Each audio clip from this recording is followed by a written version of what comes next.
Hello friends, मेरे digital classes में आप लोग का बहुत फिर से नए सेशन में स्वागत करता हूं। तो चलिए कंप्यूटर को जो सेशन है हम आगे बढ़ाते हैं।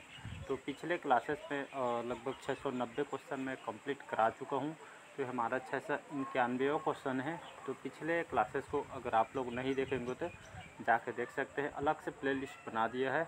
साथ ही साथ आप मॉडर्न हिस्ट्री पढ़ना चाहते हैं, मॉडर्न हिस्ट्री की बात करें तो मॉडर्न हिस्ट्री सबसे ज़्यादा क्वेश्चन यहाँ से पूछा जाता है। इसका सिलेबस भी बड़ा होता है और पूरा मैं स्टार्टिंग से इसको पढ़ाया, अभी तक लगभग 15 पार्ट में अपलोड कर चुका हूँ।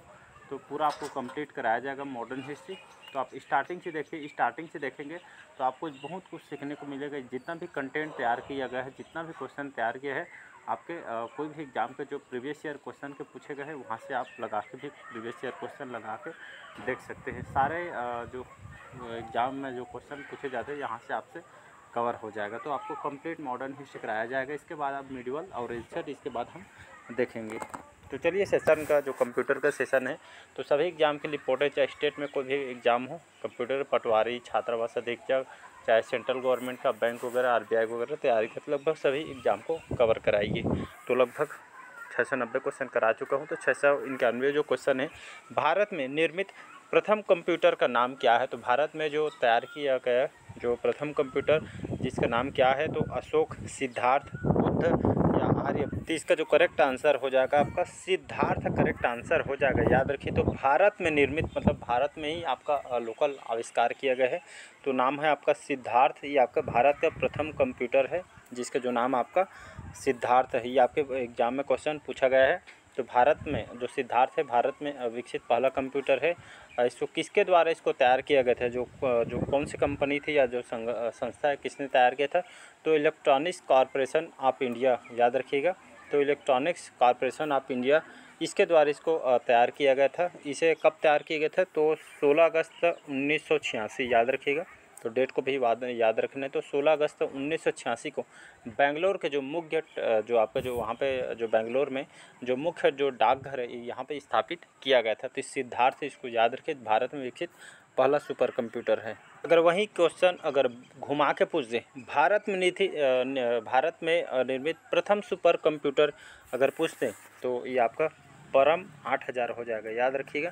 तो भारत में निर्मित प्रथम कंप्यूटर आपका सिद्धार्थ हो जाएगा। यहीं पे भारत में निर्मित प्रथम सुपर कंप्यूटर कौन सा है? तो परम 8000 हो जाएगा। तो परम 8000 आपके परम जो 8000 आपका ये आपका सुपर कंप्यूटर है। ये आपका श्रृंखला है को सुपर कंप्यूटर की। तो जो परम जो कंप्यूटर है ये आपका भारत का पहला सुपर कंप्यूटर है। और परम जो सुपर कंप्यूटर की जो एक श्रृंखला है ये आपके किसके द्वारा किए गए थे? तो पुणे, याद रखिए, पुणे में जो Bharat centre for development advance computing द्वारा इसको तैयार किया गया था, असेंबल किया गया था, इसको डिजाइन किया गया था या इसका आविष्कार इन्होंने किया था, जिसको शॉर्टकट में सीडेक बोला जाता है। इसका फुल फॉर्म होता है, कई बार इस फुल फॉर्म पूछा गया है। तो ये आपका centre for development of advance computing इसका फुल फॉर्म होता है। तो इसके द्वारा इसको पुणे में इसको तैयार किया गया था। आपका जो परम 8 है आपका सुपर कंप्यूटर है। प्रथम कंप्यूटर की बात करें तो आपको सिद्धार्थ लेना है, तो इसको याद रखिएगा। अगला क्वेश्चन देखते हैं। ईडीपी क्या है? ईडीपी क्या है? तो आपका इलेक्ट्रॉनिक डाटा पावर है या इलेक्ट्रॉनिक डेटा पर्सनल है या इलेक्ट्रॉनिक डेटा प्रोसेसिंग है या इलेक्ट्रॉनिक डेटा पार्ट है। तो ईडीपी क्या है? ईडीपी इसका फुल फॉर्म होता है इलेक्ट्रॉनिक डाटा प्रोसेसिंग, इसका फुल फॉर्म होता है। तो इसका सी ऑप्शन हो जाएगा। तो ईडीपी इलेक्ट्रॉनिक डाटा प्रोसेसिंग है, तो इसको याद। तो आपका जो ईडीपी होता है ये आपका क्या होता है? तो ईडीपी एक इसके लाभ क्या है? तो आपका डेटा को सुरक्षित रखता है, मतलब बेवजह आपका जो डेटा है वेस्ट कर नहीं देता है। तो इसको याद रखिएगा। अगला क्वेश्चन देखते हैं। कंप्यूटर में सूचना किसे कहा जाता है? कंप्यूटर में जो आपका सूचना होता है या नोटिफिकेशन किसे कहा जाता है? संख्याओं को, डेटा को, एकत्रित डेटा को, या आपका ये डी है, ये सभी। तो इसका जो करेक्ट आंसर हो जाएगा आपका कंप्यूटर में सूचना आपके डेटा को कहा जाता है। मतलब कहने का मतलब है आपका जिस डाटा पर जो प्रक्रिया हो चुकी है वह आपका सूचना कहलाती है। तो याद ही रखिएगा। तो डाटा का जो प्रक्रिया जो होने के जो बाद जो आपका जो डाटा जो प्राप्त होता है उसे आपका सूचना कहा जाता है। तो एक तरह का आपका डेटा को सूचना कहा जाता है। करने का मतलब यही है। तो कंप्यूटर में जो भी हमें डेटा के रूप में प्राप्त होता है या सूचना प्राप्त में, ये आपका कंप्यूटर भाषा में इसको डेटा कहलाता है। अगला क्वेश्चन देखते हैं, कंप्यूटर में डेटा किसे कहा जाता है? संख्या को, चिन्ह को, दी गई सूचना को, या चिन्ह व संख्यात्मक सूचना। तो कंप्यूटर में डेटा किसे कहते हैं? तो आपके दी गई जो सूचना होती है, सी ऑप्शन। कंप्यूटर में डेटा हम किसको कहेंगे? तो दी गई सूचना को हम डेटा कहेंगे, या कंप्यूटर के द्वारा प्रोसेस करने योग्य जो उपलब्ध जो सभी प्रकार की जो सामग्री वगैरह होती है, तो हम इसको डेटा कहेंगे। अगला क्वेश्चन देखते हैं, इनपुट का आउटपुट में जो इनपुट होता है, इसमें आउटपुट में रूपांतरण के लिए, एक्सचेंज करने के लिए किसके द्वारा किया जाता है? आप कौन से माध्यम जो है आपके इनपुट से आउटपुट में रूपांतरण होता है? तो स्टोरेज के माध्यम से, इनपुट आउटपुट यूनिट से, मेमोरी से, या सीपीयू से। तो इसका जो करेक्ट आंसर हो जाएगा डी ऑप्शन, सीपीयू। इसका फुल फॉर्म मेरे को कमेंट करके बताइए कि बहुत बार क्वेश्चन रिपीट भी हुआ है। तो सीपीयू का फुल फॉर्म मेरे को कमेंट बॉक्स में, आज का क्वेश्चन आपका, तो सीपीयू का फुल फॉर्म बताइएगा। तो इसमें जो इनपुट का जो आउटपुट में रूपांतरण जो है आपका सीपीयू के माध्यम से होता है। कैसे होता है सीपीयू के माध्यम से? तो आपका जो सीपीयू होता है, इसमें इस यूनिट में जो सभी जो लॉजिकल वगैरह अर्थमेटिक ऑपरेशन यहाँ पे करती है, मतलब इनपुट को आउटपुट में परिवर्तन जो करने का काम आपका सीपीयू होता है। जितने भी अर्थमेटिक जो डाटा ऑपरेशन वगैरह रहता है, तो इसको डी ऑप्शन करेक्ट आंसर हो जाएगा। और मेरे को सीपीयू का फुल फॉर्म बताइएगा। कंप्यूटर में जाने वाले डेटा को क्या कहते हैं? आउटपुट, इनपुट, कैलकुलेशंस, या एल्गोरिथम। कंप्यूटर में जाने वाले डेटा को क्या कहा जाता है? तो कंप्यूटर में जो जाने वाले डेटा को आउटपुट कहलाता है, इनपुट कहलाता है, या कैलकुलेशंस कहलाते हैं, एल्गोरिथम। तो इसका जो करेक्ट आंसर हो जाएगा ये आपका इनपुट कहलाता है। इनपुट के अगर एग्जांपल की बात करूं, शायद आप लोग को रट होगा, 1 मिनट। तो चलिए इस बार फिर से रिपीट कर देते हैं। इनपुट के एग्जांपल अगर मैं बात करूं, तो आपका पहला कीबोर्ड आ जाएगा, माउस आ जाएगा, स्कैनर, कैमरा, जॉयस्टिक आपका गेम खेलने का होता है, छड़ी टाइप का रहता है, और आपका माइक्रोफोन। ये सभी आपका इनपुट डिवाइस के एग्जांपल है। तो इसको याद रखिएगा। तो कंप्यूटर में जाने वाले डेटा को हम इनपुट कहते हैं।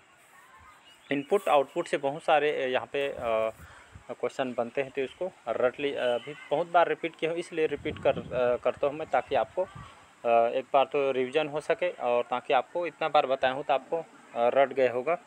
अगला क्वेश्चन है, डेटा प्रोसेसिंग का अर्थ क्या है? तो गणना कार्य करना होता है, डेटा का एक संग्रह होता है, या आपके कंप्यूटर की कार्यप्रणाली होती है, या वाणिज्य उपयोग के लिए जानकारी तैयार करना होता है। तो इसका जो करेक्ट आंसर हो जाएगा, डेटा प्रोसेसिंग का जो अर्थ होता है यहाँ पे क्या हो जाएगा?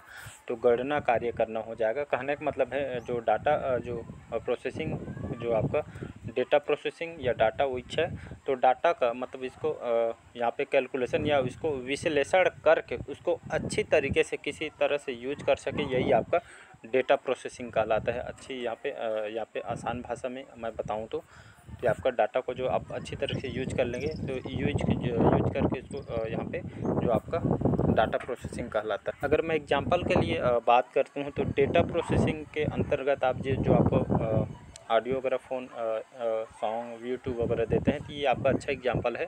ये सभी आपको वीडियो वगैरह देखते हैं यूट्यूब वगैरह में, तो आप डेटा को कैसे प्रोसेसिंग मतलब उसको कैसे यूज कर पाते हैं, वही इसका एग्जांपल हो जाएगा। तो डेटा प्रोसेसिंग मतलब वही हो जाएगा, तो आप उसको अच्छे से यूज कर पाते हैं, यही आपका हो जाएगा मतलब। अगला क्वेश्चन देखते हैं, एटीएम क्या होता है? बिना स्टाफ के नकदी देने, बैंकों के स्टाफ मुक्त युक्त काउंटर, या आपके बैंकों की एक शाखाएं हैं, या इनमें से कोई नहीं। तो इसका जो करेक्ट आंसर हो जाएगा, तो एटीएम आपका, कई बार इसका फुल फॉर्म भी पूछा गया है, बताया भी हूँ, फिर से इसका बता देता हूँ। इसका जो फुल फॉर्म होता है एटीएम का, याद रखिएगा, एटीएम का फुल फॉर्म पूछा गया है, तो इसको फुल फॉर्म होता है ऑटोमेटेड टेलर मशीन, इसका फुल फॉर्म होता है, याद रखिएगा, ऑटोमेटेड टेलर मशीन इसका फुल फॉर्म होता है। एटीएम आपका बिना स्टॉक के नकदी देने के लिए इसका उपयोग किया जाता है। आप इसको अच्छे तरीके से इसको यूज कर पाते हैं, आपके दिनचर्या के दिन में पैसे निकालते हैं तो एटीएम में जाते हैं। तो एटीएम का कई बार इसका फुल फॉर्म भी पूछा गया है, तो इसको याद रखिएगा। कंप्यूटर प्रोसेस द्वारा इंफॉर्मेशन में परिवर्तित किए जाते हैं नंबर के माध्यम से, इनपुट, डेटा, या सभी कथन आपका सत्य है। तो इसका जो करेक्ट आंसर हो जाएगा, कंप्यूटर प्रोसेस द्वारा इंफॉर्मेशन में जो क्या परिवर्तित किया जाता है, तो बता चुका हूँ। इसमें आपको डेटा को परिवर्तित किया, कुछ भी आपको कंप्यूटर से जो जानकारी प्राप्त होती है आपका डेटा के माध्यम से ही मिलती है, तो इसको याद रखिएगा। अगला क्वेश्चन देखते हैं। एक इलेक्ट्रॉनिक जो डिवाइस जो डेटा को इंफॉर्मेशन में कन्वर्ट करते हुए प्रोसेस करता है, प्रोसेसर, केस, कंप्यूटर या इनमें से कोई नहीं। तो यहाँ पे इलेक्ट्रॉनिक जो डिवाइस डेटा को इंफॉर्मेशन के रूप में आपके कन्वर्ट करने का जो काम करता है, कौन करता है? तो इसका जो करेक्ट आंसर हो जाएगा प्रोसेसर, करेक्ट आंसर हो जाएगा। तो प्रोसेसर जो आपका जो इलेक्ट्रॉनिक डिवाइस जो डेटा को इंफॉर्मेशन में कन्वर्ट करती है, तो इसको याद रखिएगा। और यहाँ पे जितने भी प्रोसेसर होता है सभी आपका इंटेल जो कंपनी है, याद रखिए इंटेल जो कंपनी, सभी जो प्रोसेसर आपको इंटेल कंपनी की बन के आती है, तो इसको याद रखिए। अगर मैं बात करूं जो इंटेल जो कंपनी है, आपके इंटेल जो कंपनी है आपकी कहाँ की कंपनी है? तो यहाँ पे अमेरिका की कंपनी है। याद रखिए जितने भी प्रोसेसर वगैरह जो बन के आती है सारे आपके अमेरिका के बन के आती है। तो अमेरिका की कंपनी है जिसका मुख्यालय आपके सिलिकॉन वैली में, इसका कैलिफोर्निया में इसका हेडक्वार्टर है, इसको याद रखिए। हाल ही में आज के करंट अफेयर्स में पढ़ाया था मैं कि इस बार जो आपका जितना भी प्रोसेसर वगैरह अब सीधा आपका भारत में बनने वाला है, लगभग 300 बिलियन करोड़ पे यहाँ पे समझौता की है। आप जो अमेरिका यहाँ का जो कंपनी है, जो आपका जो प्रोसेसर वगैरह कंपनी है, ये आपका जो खास करके यहाँ पे भारत में प्लांट लगाने जा रही है। लेकिन अब आपको बाहर मतलब यहाँ अभी क्या होता है, सभी जो आपके इसके जो पार्ट्स वगैरह आते हैं, मतलब ये आपका अमेरिका से बन के प्रोसेसर वगैरह आती है। लेकिन अब इस बार समझौता किया गया, हाल ही में करंट अफेयर्स में पढ़ाया था, आपका जो प्रोसेसर वगैरह आपको यही मिलने लगेगा। तो ये खास करके आज के करंट अफेयर्स में बताया था। अगर आप डेली बेस पे जो जानकारी रखनी चाहिए स्टूडेंट को, तो आप डेली बेस पे आप करंट अफेयर्स पढ़ सकते हैं। अगला क्वेश्चन देखते हैं। प्रथम गणना यंत्र है, तो प्रथम जो गणना यंत्र किसके द्वारा तैयार किया गया था? कैलकुलेटर, डिफेंस इंजन, घड़ी या अबेकस? याद रखेंगे अबेकस इसका करेक्ट आंसर होगा। सबसे पहले गणना करने वाला ऊपर आपका अबेकस है, इसको याद रखिएगा। अबेकस क्या होता है? तो अबेकस जो है आपका एक गणना करने वाली मशीन है, जो सबसे पहले अबेकस इसको जो गणना है, खास करके गणना करने के लिए, कैलकुलेशन के लिए इसको बनाया गया था। इसके बाद आपका जो कैलकुलेटर वगैरह बना था, तो इसको याद रखें। जोड़ घटाव करने के लिए आपका जो अबेकस गणना करके, खासकर जोड़ घटाव ये माती यहाँ पे गणितीय काम करने के लिए यहाँ पे गणना करके लिए इसको बनाया गया था। एग्जाम में पूछे तो आपको अबेकस लेना है, अगर नहीं रहेगा तब के सिचुएशन में आपको कैलकुलेटर। अगर वहीं मैं बात करूँ कैलकुलेटर, कई बार एग्जाम में क्वेश्चन पूछा है, कैलकुलेटर का जो आविष्कार है किसने किया है? तो आपके ब्लेज, बीपी लिख दिया हूँ, ब्लेज जो पास्कल है, याद रखिएगा। तो ब्लेज पास्कल ने इस कैलकुलेटर का आविष्कार इन्होंने किया था, तो इसको याद रखिएगा। ये दोनों क्वेश्चन इंपॉर्टेंट हो जाता है। अगला क्वेश्चन देखते हैं। प्रमुख मेमोरी जो मेन मेमोरी होती है आपका किस में समक्ष या किसके समन्वय से कार्य करती है? सीपीयू के माध्यम से, विशेष कार्य काट के, या इंटेल के माध्यम से, या रैम के माध्यम से? तो आपके सीपीयू के माध्यम से किया जाता है। लेकिन ये आपका जो सीपीयू का कहूँ या जो सीपीयू है, इसका फुल फॉर्म आज का क्वेश्चन है तो मैं नहीं बता रहा हूँ। इस साथ ही साथ रैम के बारे में, रैम का फुल फॉर्म बताइएगा और सीपीयू का फुल फॉर्म बताइए। दोनों क्वेश्चन, ये आपका पहला क्वेश्चन, ये आपका दूसरा क्वेश्चन, ये दोनों क्वेश्चन आज का है आपका। सीपीयू का फुल फॉर्म बताइएगा और रैम का फुल फॉर्म मेरे को कमेंट बॉक्स में बताइए। तो आपका जो प्रमुख मेमोरी किसके समक्ष काम करती है? तो आपके सीपीयू के समक्ष काम करती है, तो इसको याद रखिए, जिसको कंप्यूटर के ब्रेन के नाम से इसको जाना जाता है। तो सभी आपका इसी के हिसाब से काम करती है। अगला क्वेश्चन देखते हैं। माइक्रो प्रोसेसर जो कंप्यूटर का मस्तिष्क होता है, अभी जस्ट बताया हूँ, उसको ब्रेन कहा जाता है, तो उसको कहा जाता है माइक्रोचिप, सॉफ्टवेयर, माइक्रोचिप, या सभी जो कथन है आपका सत्य है? तो इसका जो करेक्ट आंसर हो जाएगा माइक्रोचिप कहलाता है, याद रखिएगा। यहाँ पे मैक्रो लिखा है लेकिन आपका करेक्ट आंसर हो जाएगा माइक्रोचिप। जो आपका माइक्रो प्रोसेसर जो कंप्यूटर का मस्तिष्क होते हैं, इसको माइक्रोचिप के नाम से भी इसको जाना जाता है। ये आपका एक प्रकार का डिजिटल इलेक्ट्रॉनिक सर्किट है, तो इसको याद रखिएगा। तो खास करके इसको कंप्यूटर का मस्तिष्क भी इसको कहा जाता है। अगला क्वेश्चन देखते हैं। कंप्यूटर द्वारा प्रोड्यूस किया गया परिणाम क्या कहलाता है? कंप्यूटर द्वारा जो प्रोड्यूस किया गया परिणाम आपका आउटपुट कहलाता है, डाटा कहलाता है, इनपुट कहलाता है, या मेमोरी कहलाता है? तो कंप्यूटर द्वारा प्रोड्यूस किया गया जो परिणाम आपका आउटपुट कहलाता है, याद रखिएगा। तो हमें आउटपुट के रूप में प्राप्त होता है। ए ऑप्शन करेक्ट आंसर हो जाएगा। आज का लास्ट क्वेश्चन देखते हैं। इनपुट का आउटपुट में रूपांतरण किया जाता है इनपुट आउटपुट द्वारा, मेमोरी के द्वारा, पेरिफेरल्स के द्वारा या सीपीयू के द्वारा। तो लास्ट क्वेश्चन हमारा, इनपुट का आउटपुट में रूपांतरण किस में किया जाता है? तो ये आपका सीपीयू के द्वारा किया जाता है। बाकी सीपीयू का मैं फुल फॉर्म इसका पूछा हूँ और आपका रैम का फुल। तो इनपुट का आउटपुट में रूपांतरण ये आपका सीपीयू के माध्यम होता है। सीपीयू क्यों होगा? तो ये आपका सीपीयू जो है आपका इसलिए होगा क्योंकि इसको ब्रेन के नाम से इसको जाना जाता है या कंप्यूटर का ब्रेन कहा जाता है। इसलिए आपका इनपुट से आपका आउटपुट में जो नोटिफिकेशन या जो निर्देश आपका सीपीयू के द्वारा होता है। याद रखिए, आपके एसबीआई क्लर्क में ये क्वेश्चन पूछा गया है। तो चलिए आज के जो सेशन है यहीं तक रखते हैं सेशन को। तो आज का सेशन कैसे लगा कमेंट करके ज़रूर बताइएगा। पहले बार आए हैं तो चैनल को सब्सक्राइब करके रख लीजिएगा ताकि जो नोटिफिकेशन है आप तक पहुंच पाए, और अपने ज़रूरतमंद फ्रेंड्स तक भी इसको शेयर कीजिए ताकि उन लोग भी इसका लाभ उठा पाए।